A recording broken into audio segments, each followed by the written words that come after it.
So good to have all of you with me again.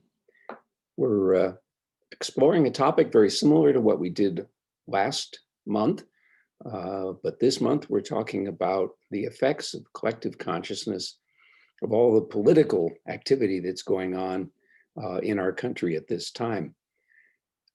Last month we looked at what the pandemic was doing in terms of collective consciousness, how we were reacting individually, and how that might be contributing to a collective consciousness that particularly related to fear, fear of being ill, fear of economic consequences, and so on. This month, we're looking at I'm just going to use the word chaos, that seems to surround the elections, this election cycle, which has been going on for what seems like forever. Here in Iowa, we were very fortunate enough to be visited by essentially every candidate for president of the United States. And we got to see them up close and personal, get to know them a bit.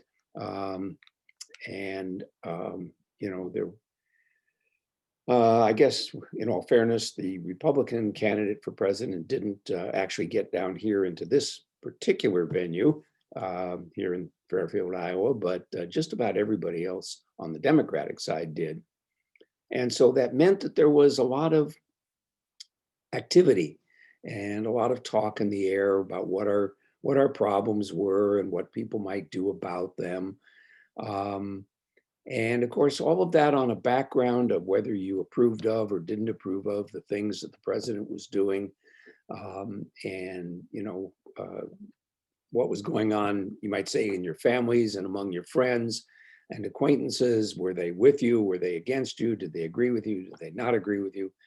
And what we all began to experience was that the polarization, which was already pretty intense, got very, very intense. And after the Iowa caucuses and a choice was made within just a short period of time thereafter for who the Democratic candidate would be, then I think the political rancor got dialed up even more because the focus then was on the Democratic and Republican candidates. But there were also local races, which I shouldn't leave out, that produced quite a bit of local stir.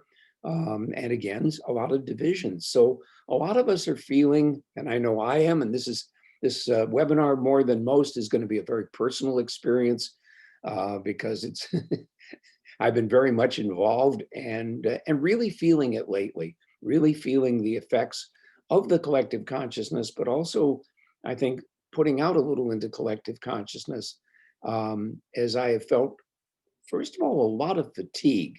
And that's something that, most people say, well, there's anger or there's discord and we're disagreeing with each other and that sort of thing. But for me, it's kind of a fatigue. It's like on every front, on every question that there is this tension, there's this disagreement amongst people, and oftentimes many different points of view, even on the same question. And so I've been feeling just tired of it. And I have to tell you, even though it's early in the webinar, but I'm going to tell you right up front, it was such a relief to me to actually go and deliver my ballot to the auditor's office last week. I just came out of there feeling like it's done. I'm finished with it. Of course, that wasn't actually true. I've been deeply embroiled in other, in many of the campaigns that are ongoing and trying to yet persuade those people who haven't voted, to vote the way I'd like to see them vote. But the relief that came with actually voting was considerable. And so my first piece of advice, particularly to those of you who live in states where you can vote early, vote ahead of the election day, is to go ahead and vote. And that may help at least a little bit. Avoiding the news is another very effective strategy, not one I actually advocate, but it's certainly something I think many people have taken on. And there was actually about a 48-hour period after I voted when I did my best to avoid the news. I just wanted it to be to be done with, and I felt I'd made my contribution. I've gone back on myself in that way. I have continued to be active and to write and to communicate with people. And I get a lot of questions because of my particular role. So a lot of people send me emails or phone calls, that I usually do respond to, and try to give people some ideas that might be important to them, as well as to provide just background information on everybody and everything that is on the ballot at this time. So there's just been so much going on, and I've been very much caught up in that. I think, like so many people, and I'm sure you can most of you can identify with this, there's a certain amount of sadness. And the sadness is for the country, and for the discord that has developed within the country. A strength of a country comes when people basically can agree. And yeah, they may have differences of opinion about how to do things, but they fundamentally agree that certain things need to be done. They're willing to address the concerns and the issues and the needs of the present time. And I think one of the things that makes so many people sad, and it certainly makes me sad, is that feeling that we're not really addressing the needs of the time. That was certainly true as we talked last month about the COVID pandemic. We found that the needs really weren't being met, and that the conflict amongst people was actually paralyzing us. And that's still true in our Congress today. It's been about 3 months, I think, since the Democrats in the House of Representatives passed a second stimulus bill, a very large one, $3 billion and something. And the excuse me, and the Senate has refused to tackle that. They haven't taken the measure up.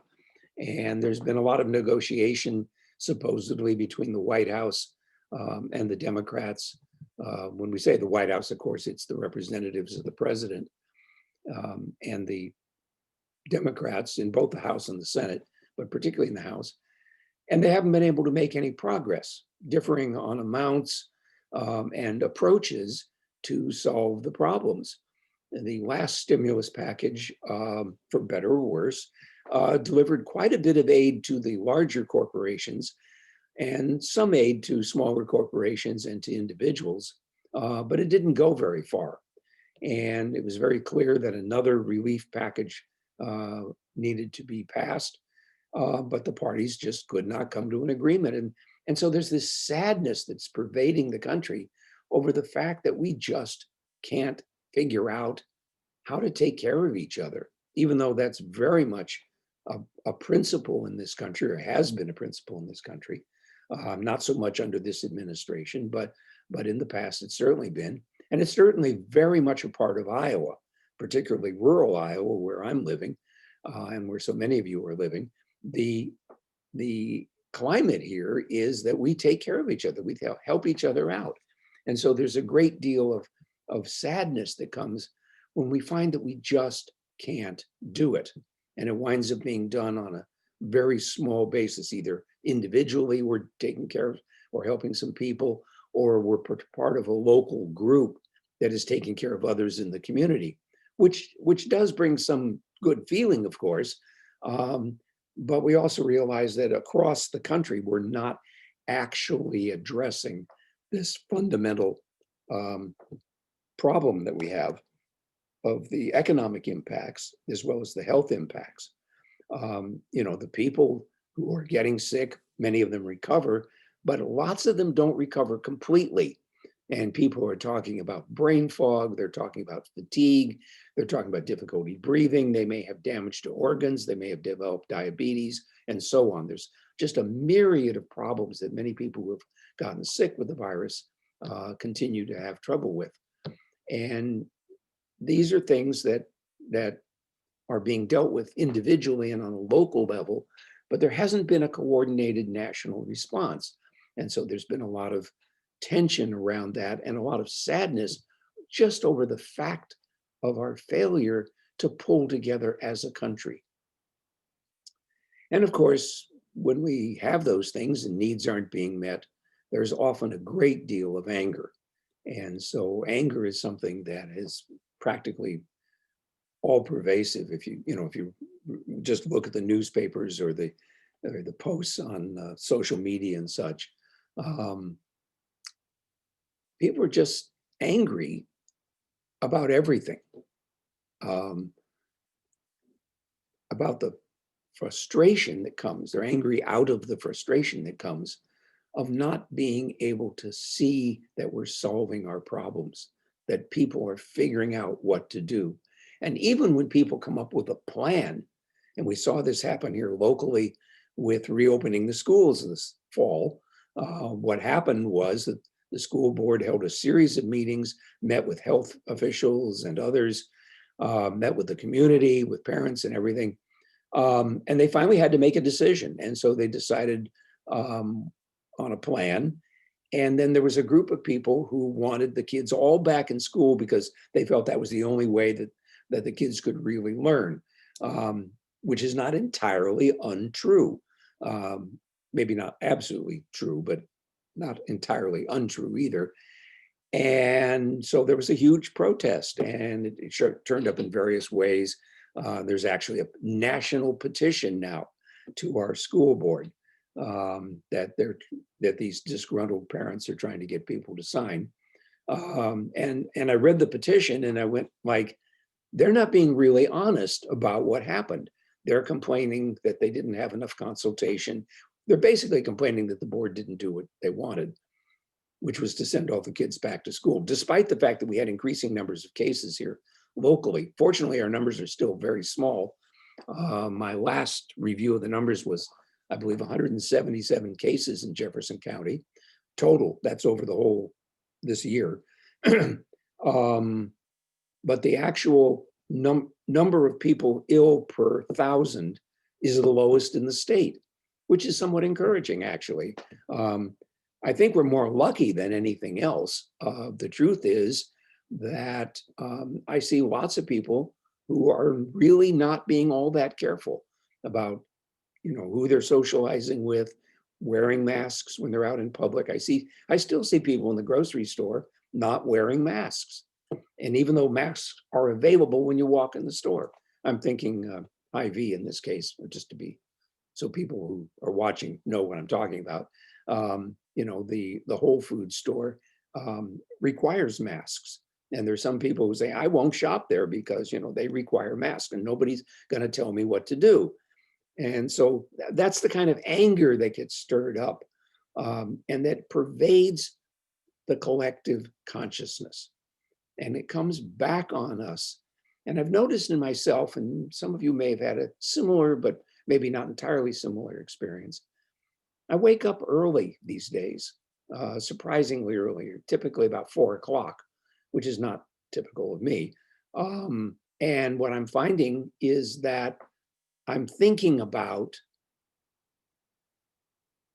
all these problems that are going on and feeling the sadness, feeling the worry, particularly. I'm mostly feeling worry, but sadness and of course some anger and frustration over the way things are going. So looking at these things within me helps me to realize that I'm not alone. I'm not alone in having these feelings. And I hope that all of you recognize that too, that it isn't just your feelings that you're feeling also the collective consciousness. All the people that are feeling angry, all the people that are feeling sad, and all the people that are feeling very, very frightened about what's going on. Frightened about the future, frightened about the present, frightened that they're going to get sick, frightened that the wrong people are going to get elected, whatever they think that may be. And so there's just this impact on all of us. And so you may find that your digestion may not be as good as it usually is. You may not be sleeping as well. You may have trouble thinking clearly, thinking things through, coming to meaningful decisions about your life, what you want to do, and then how you're going to interact with other people. both on the political field and, of course, in the issues about health and the pandemic. It's a very challenging time. Excuse me, I'm gonna take a sip of water because I'm starting to lose my voice.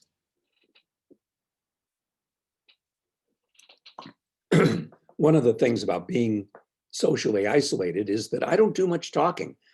I let my fingers do the talking, but I type, I do some typing, but I don't do much speaking to people. And so my voice isn't used to carrying on like this. I've hardly spoken to anybody today. Anyway, so much going on, so much grief. I didn't use that word, but grief is another factor here. There's a sadness, but there's something else. There's that other element in there, and that is a grief. Grief for ourselves, for our families, for our communities, and for the nation and for the world. Just an underlying feeling that we have lost something. We've lost something of value, something that defines us as a nation, as a community, all levels of society like that. We've lost something precious, and we're not at all sure we can get it back. And that's where the grieving comes. It's not just like, oh, we're going to go restore that. We may not be able to restore that. It's not at all clear. There isn't a clear path or simple solution. We can wish, and many of us are wishing. I read wishes all the time in in Facebook posts and Twitter posts. People are always wishing for change, wishing things were different, wishing people would whatever they would want. But there's no clear evidence that our wishes are going to come true. Not for really not for anybody. It just isn't clear that our wishes are going to come true.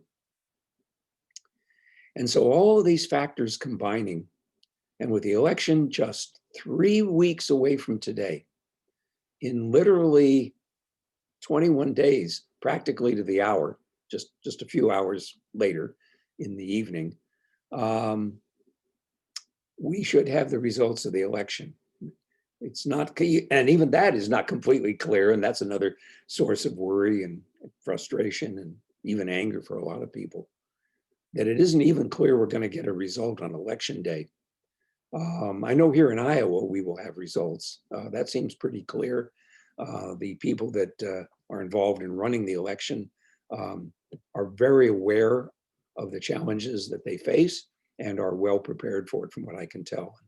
And I've been trying to even reassure some people because I get these emails, about, it's just not going to work, and we're not going to know, and do I dare mail my ballot in because it might not get there in time, or it might not get counted, or it may be, somebody might send it in the wrong place, put it in the wastebasket instead of in the voting machine, and there's all these concerns, and I've been trying to reassure people, but in my reassuring people, I feel good, but the fact that I have to keep dealing with the questions makes me feel not so good. And so I'm sure that many of you have also had that feeling, oh dear, like what is going on, and how can I make it better? How can I help us get through this? So a lot of people are really down. A lot of people are really turned off by the arguing and the political rancor and the uncertainty and just all of these things. There's such a cacophony of ideas, of noise, of people expressing their opinions. And so we just carry that burden with us day in and day out. It's very hard to get away from it unless we really truly isolate ourselves, stay at home, and don't turn on any news of any sort. And yet, that's not really living. Some people can do that, but most of us feel that that's not really living, and that then they feel badly about being isolated. And so, it's like there's no way out. There's no way out. But fortunately, there is a deadline. Voting ends 3 weeks from today. And so this will come to an end. And then hopefully there'll be a straightforward decision.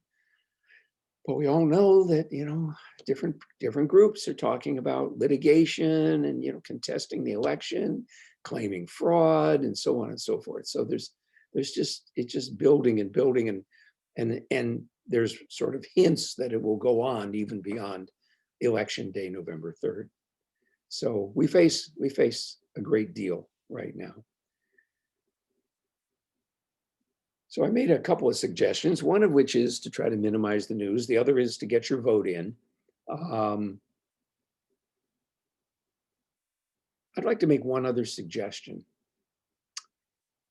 And that is that you try to step back and look at the really big picture and realize it's all part of one picture. I got this idea. I was participating in a course on the Bhagavad Gita. It was focused on chapter 10 of Bhagavad Gita and Maharshi's commentary. And a big theme of chapter 10 is that God is in everything, and there is no place that God is not. And God is in everybody, no matter what position they take on any issue, whether they agree with you or disagree with you, they still are pervaded by the divine. And so applying that to this situation, it's like, yes, a person can go this way or they can go that way or another way, so many different positions. And events can go one way or another way. And we get tied up in the events and we go, oh, that's so bad or that's so good. That's encouraging or that's discouraging. That's wonderful or it's painful. But it's all just on the level of the way things are playing out. The physical world, the physical reality. A reality we often have a very hard time even defining, but it's there.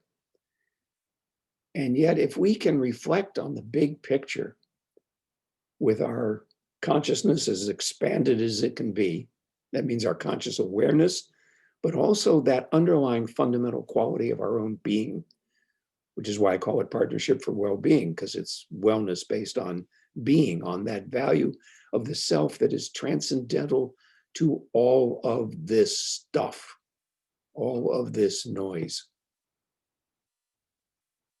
And when we can view it from that level, that it's all just, Maharshi uses the analogy, it's all just the ocean. There are waves on the ocean, but it's all just ocean. And so if you're in the ocean and you look up, you can see the waves, but it's all water. It's all just the ocean.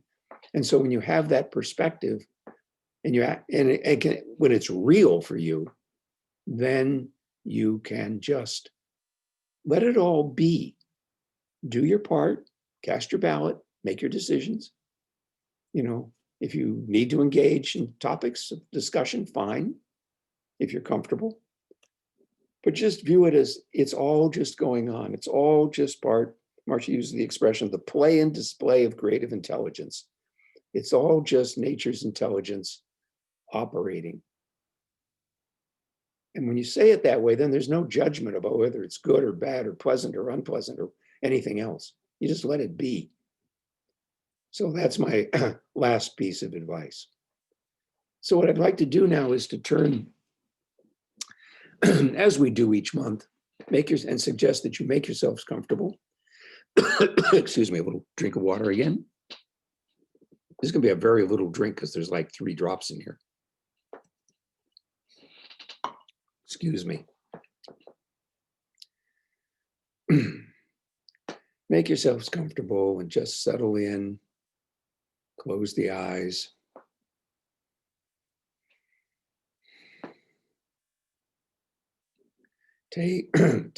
Wow, did lose my voice. Take a couple of slow, deep breaths.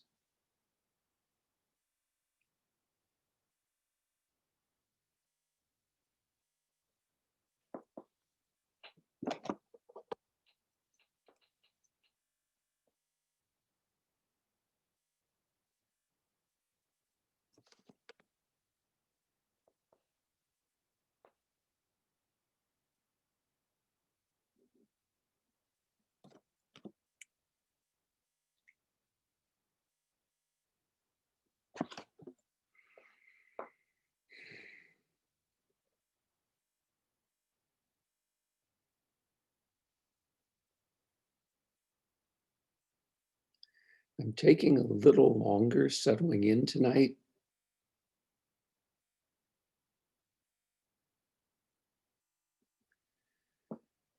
Just to really come to a stop.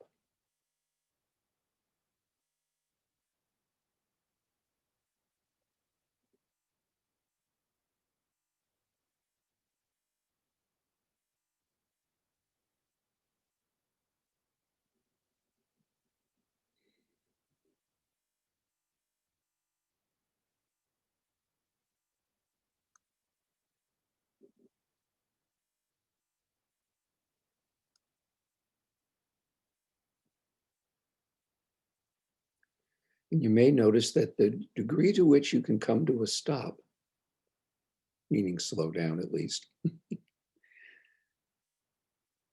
and maybe the mind just gets a little quieter, the feelings less intense just by doing that. You move beyond all of that, at least to some degree.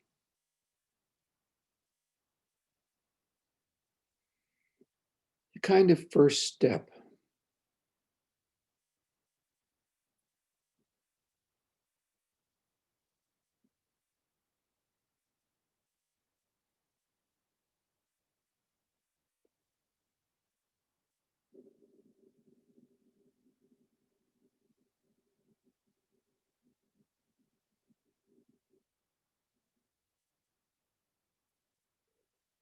And now that we've found some degree of silence and steadiness and stillness within us, let's just take a peek. Try to do this very gently. Let's just take a peek at what is going on in there. Some people find that it's easiest to notice where something is rather than what it is, at least at first. Other people can just immediately go like, oh yeah, I'm feeling anxiety, or I'm feeling sad, I'm feeling grief, whatever. Just noticing what's going on.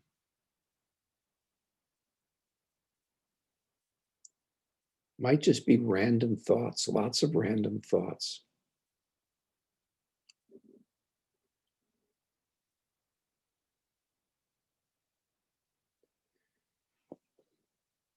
And so I'd like to suggest we just say hello to whatever it is that's going on. Some physical feeling, some tension, some pain, some shakiness, whatever it is, the feeling. Or maybe it's just thoughts, thoughts, thoughts, thoughts.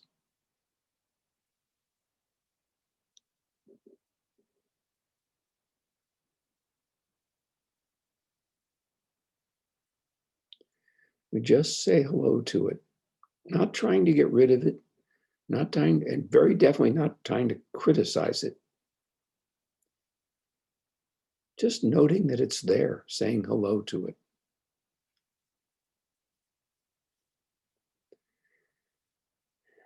You might say there's an attitude in the saying hello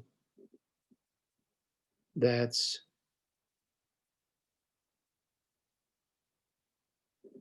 opening a door, suggesting that we're curious about it,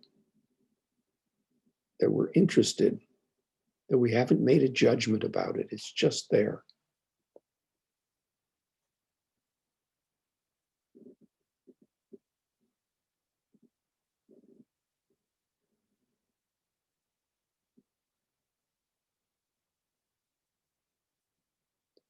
Perhaps you've noticed even that one little step of saying hello to it without any judgment allows a little bit of a shift.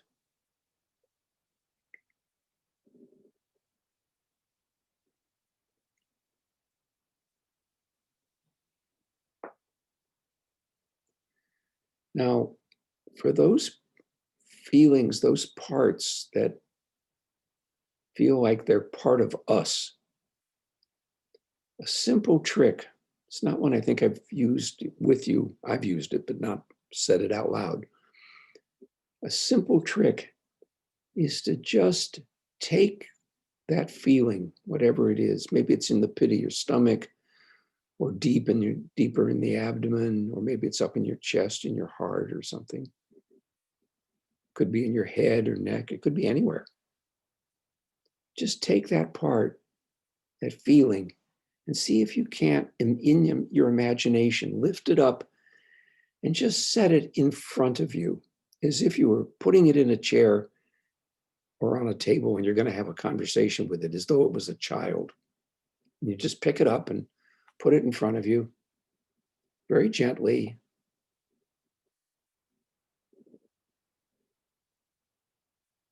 Now you have that notion that you're here and it's there in front of you.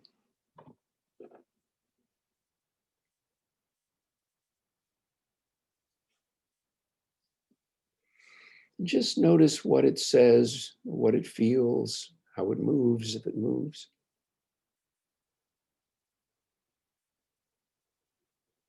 I think somebody's having the experience that their feeling is trying to sneak away, slither away.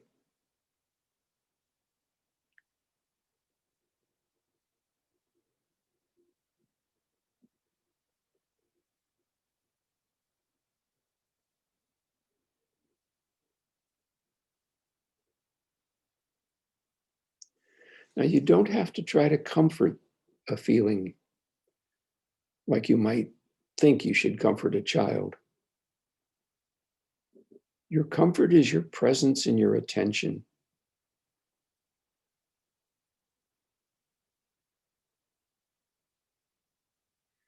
And your acceptance of the presence of the feeling.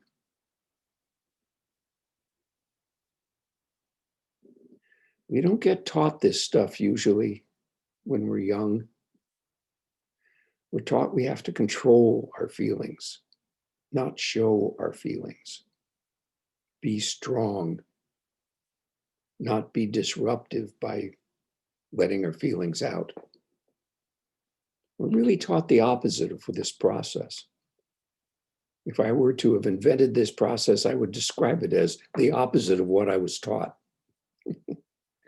I would teach it that way, I think. At least I would have started teaching it that way. I didn't happen to learn it, I didn't make it up. I learned it, is what I wanted to say.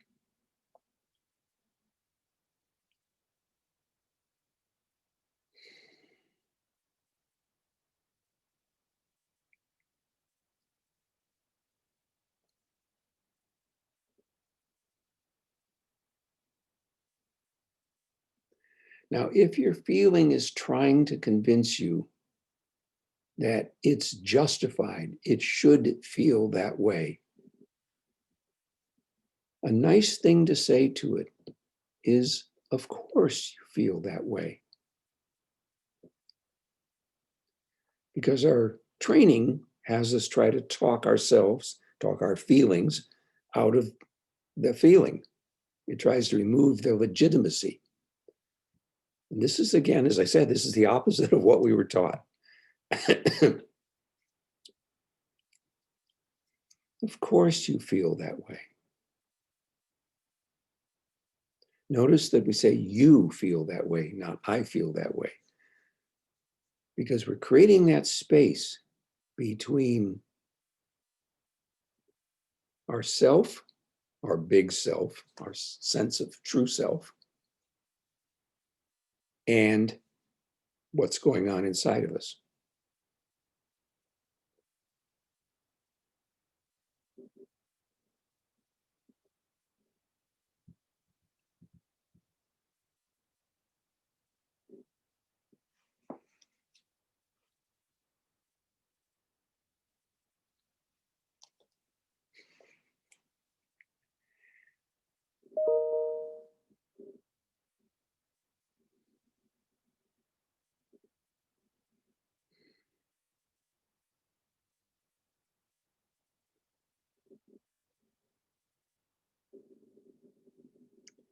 Now, you may have noticed that I'm not suggesting anything that fixes the feeling. All we're doing is acknowledging the existence of the feeling, just acknowledging that it's there,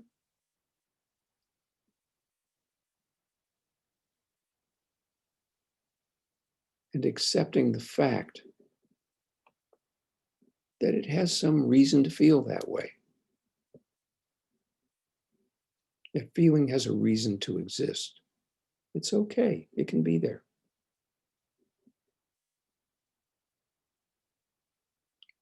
We don't have to fix it. Like I said, it's the opposite of everything we've been taught.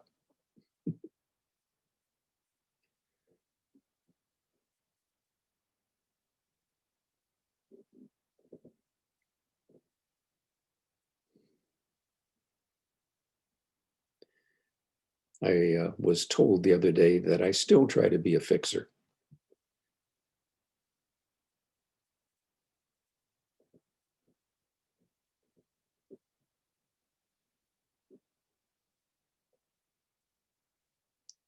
Sometimes, at least, I manage to remember to say, instead of trying to fix the problem that somebody raises, I just say, wow, that's really challenging, isn't it? Or something like that, so that they can just be with it.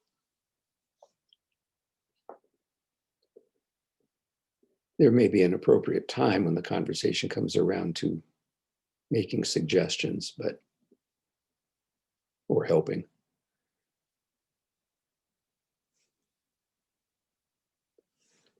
Well, a lot of times just acknowledging the situation and how they feel about the situation. We're talking about somebody else now, but it's the same thing that we're doing here with our own feelings. Just recognizing and acknowledging the feelings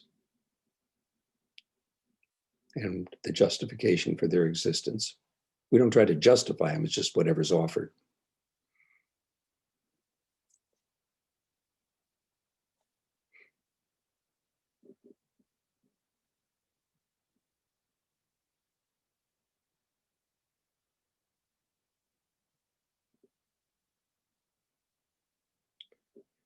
So let's look around now and see if there are any other feelings within us that need attention tonight.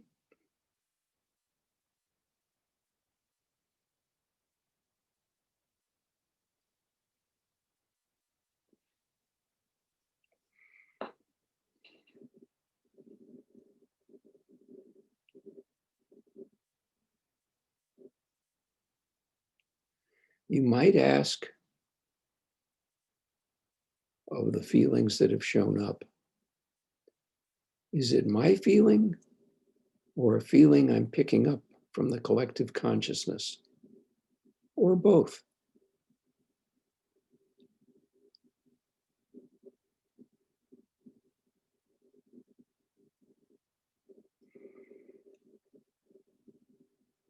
You might notice when you do that, that you get a sudden experience of expansiveness. You're now resonating with the whole collective consciousness as well as with yourself, what's going on inside yourself, your own personality.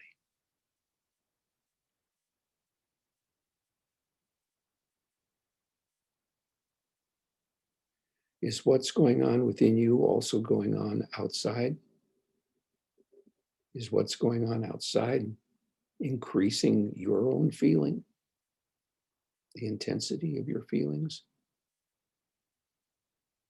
Don't have to answer that question. It's just posing the question again opens the door of possibility that we can observe and acknowledge and accept not just our own feelings, but the collective feelings, what's out there in collective consciousness.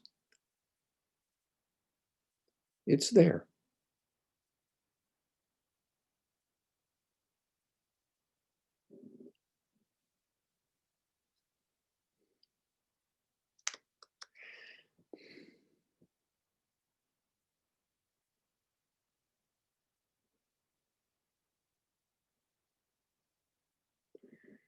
And as I was saying before about our own feelings, opening this door by acknowledging and accepting and being curious.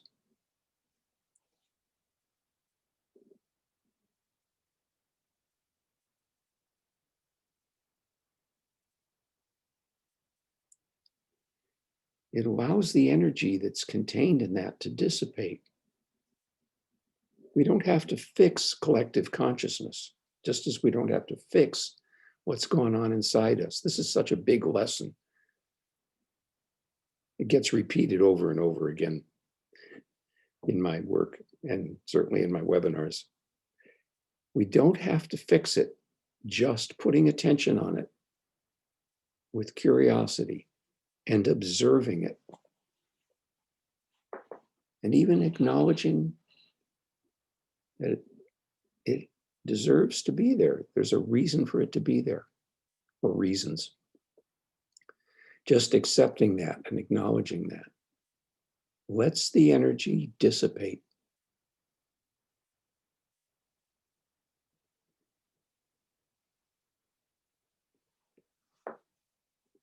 And so being in this self-referral state where I am myself and my feelings are something I experience. They're an object of my experience. They are not me. Just going through this process that creates that space between oneself and one's experience.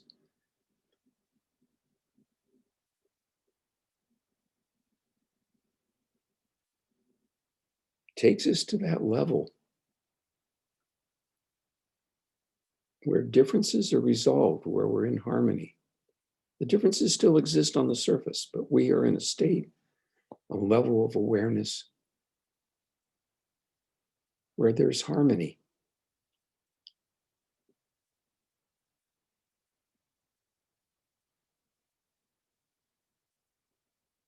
Did you notice how for just maybe a moment or two there was no longer any fear, any grief, any anger, frustration.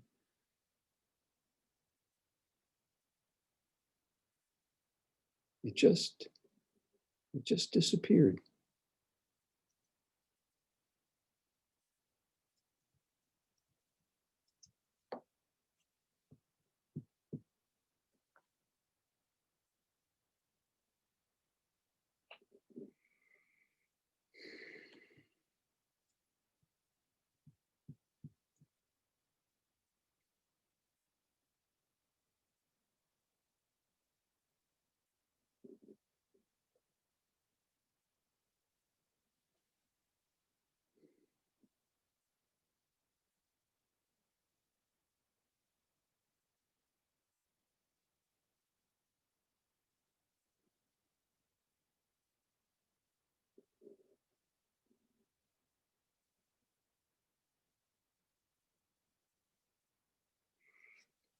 Let's check in one more time to see if there's anything within ourselves, that is to say our bodies and minds, feelings, or anything in collective consciousness that it wants our attention, wants more of our attention right now. And we can just attend to, oh, it's there.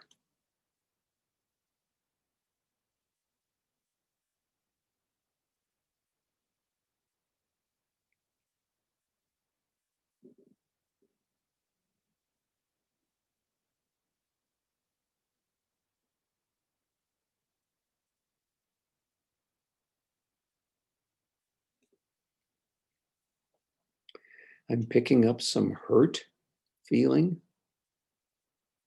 and just saying hello to that. Don't know anything about it yet. Just that sense of being hurt.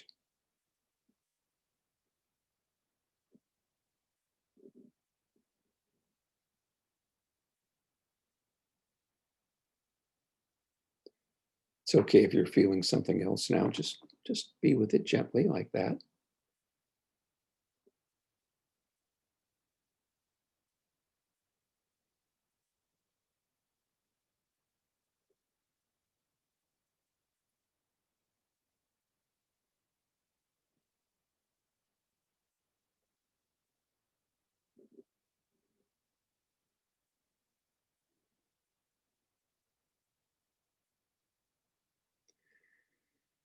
Did your mind run with that hurt feeling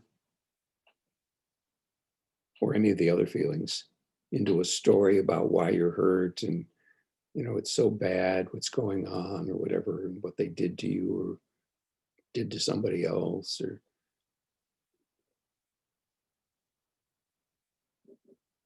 we just let go of the story. We just, by just saying, well, of course you feel hurt. Again, we say you feel hurt to the feeling, not I'm hurt. You feel hurt. There's a collective hurt too.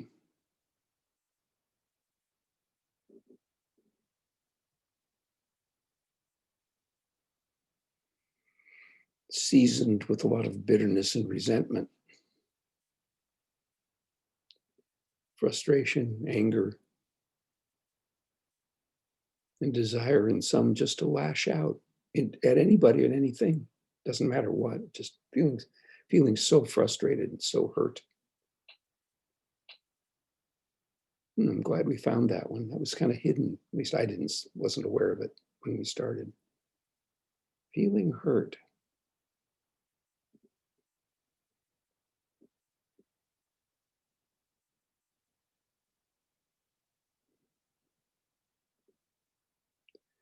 That hurt has many components: wronged, violated, abused,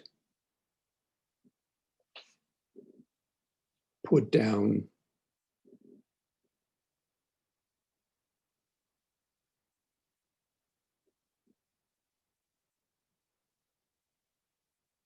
We just acknowledge all of those components.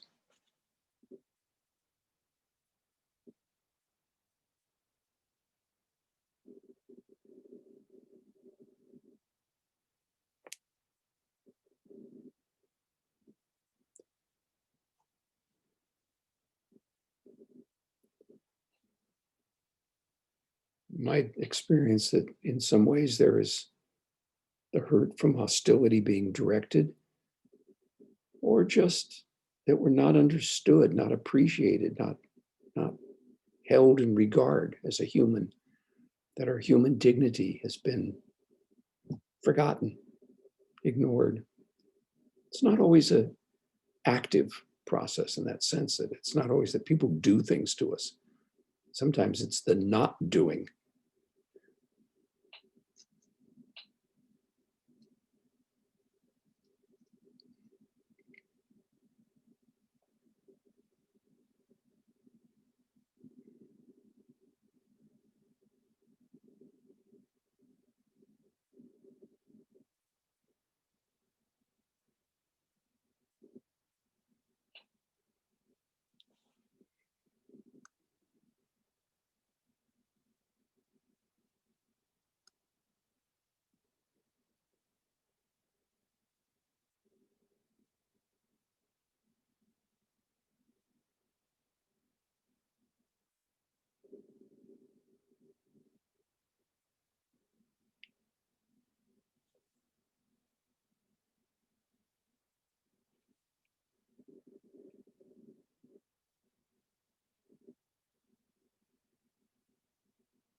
One last check to see if there's anything else.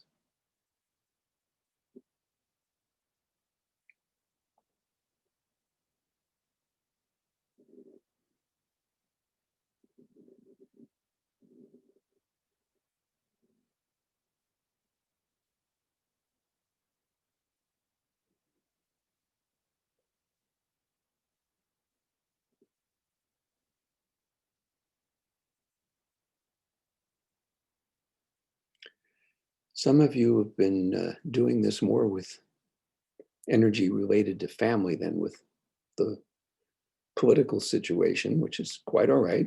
Family is politics too, in a way. They're very, very analogous. Different opinions, different statuses of power, so on. Very similar. So yes, we deal with family just as we've been dealing with the politics. And of course, the family has also a collective consciousness. The sense of it is a family, the sense of it is there are these different things within that. And that each person within the family is experiencing all of that in their own way.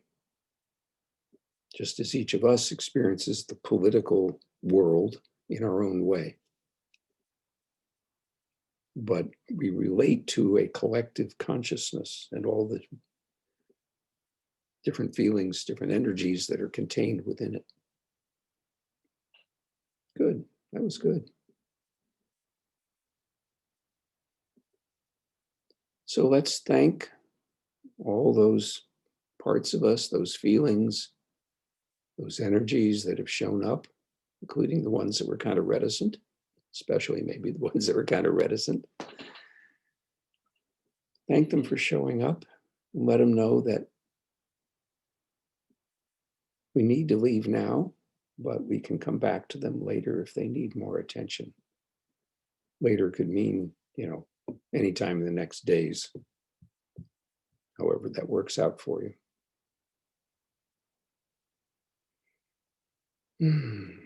And take a minute or two to come back in the room and open the eyes.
So I've unmuted everyone, and most of you are still muted yourselves, but if anybody has any comment or question, please feel free to offer it at this time.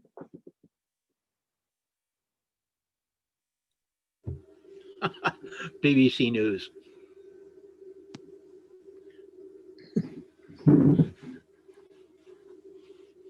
If ABC means the most basics. No, the British Broadcasting Company news is much more objective. Ah.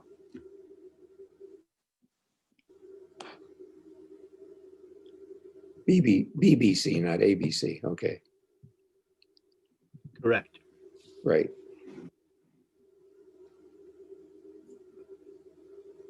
David, I thought your description of what the feelings in the collective science, consciousness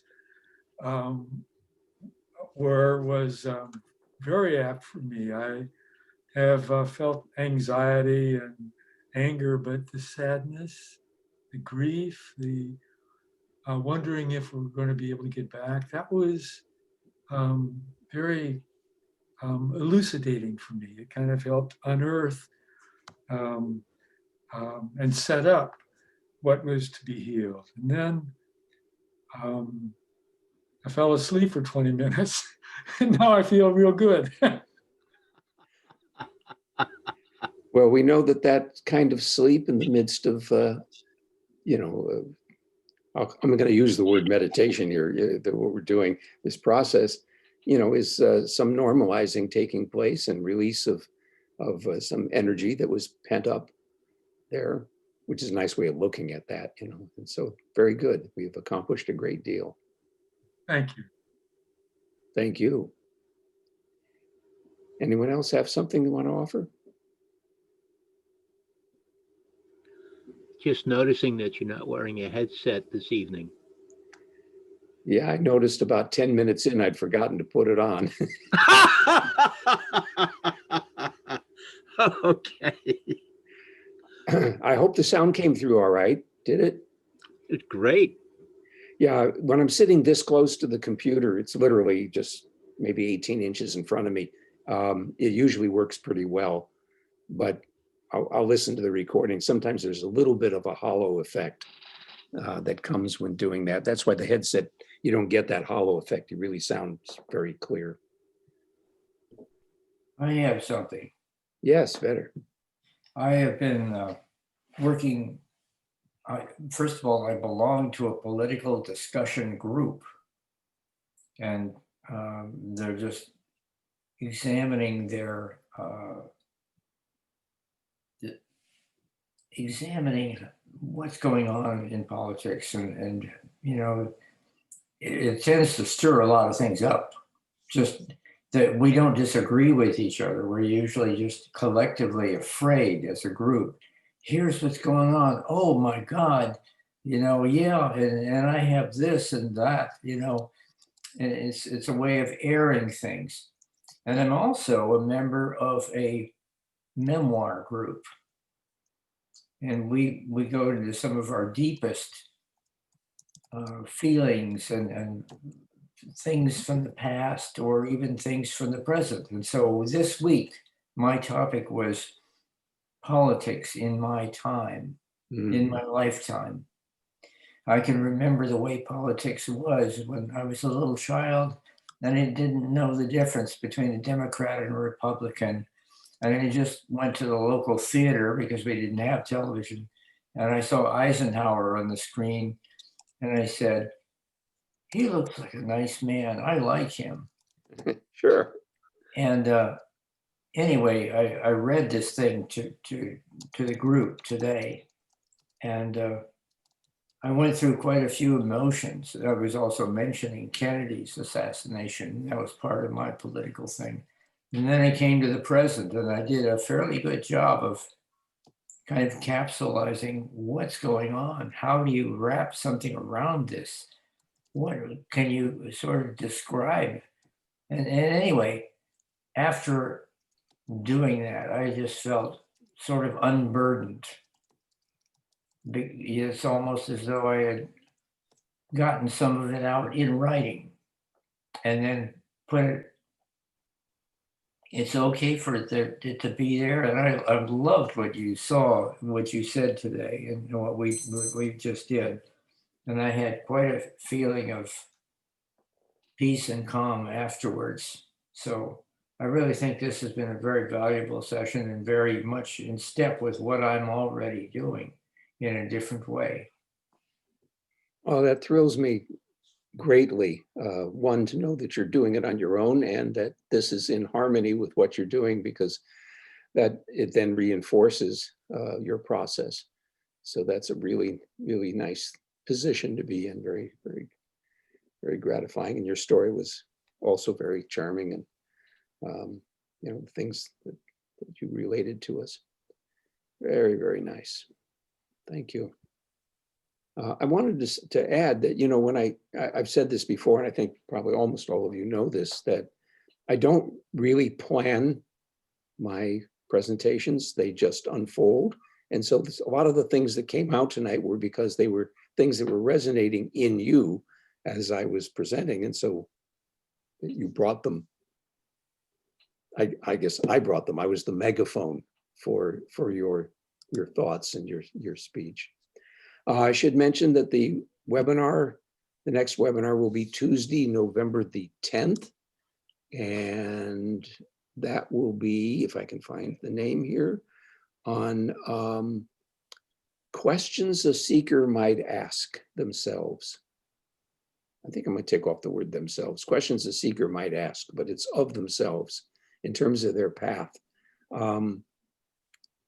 It was a topic that came up as I was just thinking about direction and the direction that different people take, and why some people, you know, start one path and then they maybe drift away to something else, and how I've made some decisions along the way to stay on the path that I'm on yet today, have been on for very nearly 50 years. So anyway, that'll be the topic next month on the 10th of November.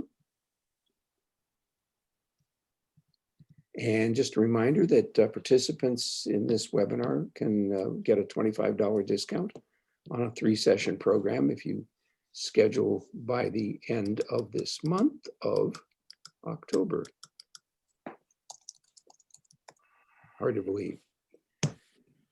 Okay, I'll have a video of this up online, in a few days, and no promises exactly when that's going to happen. But we'll try to get that up there for you, so you can review it if you want to. Very good. If anything else before we sign off? Thank you, David. You're welcome. Thank you all. And thank you from George Cleveland. Thanks, George.